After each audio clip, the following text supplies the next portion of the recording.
များစွာနဲ့ဗိတ်ဖုံးလုံးနေတဲ့တောင်တန်းကြီးရဲ့ချိန်ခွက်မှာဒီဘုံတံပွဲမျက်စံနွယ်ရိုးရမပြတ်ရှိတဲ့မြေဒီချမ်းလုံးနေတဲ့ပင်လောင်းမျိုးကိုလည်းရောက်ခဲ့ရင်တွေ့လိုက်မယ်အနေရိုးရမပြတ်ထိုးစင်တွေဦးစီတန်ကြီးလို့ရဲ့လူငယ်လူကြီးအားလုံးမချမ်းညိုနေတဲ့ချာတူးလန့်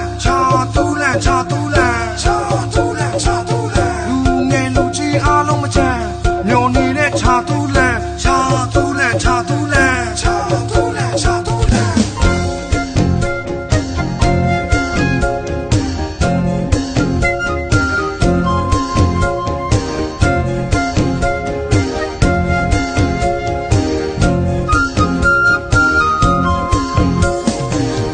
မိကများဆိုလေနေလွန်ချုံလာတဲ့ညရဲ့လေချာသူလည်းရဲ့အလင်းတွေနေခေပမာအလင်းပြန်ချေ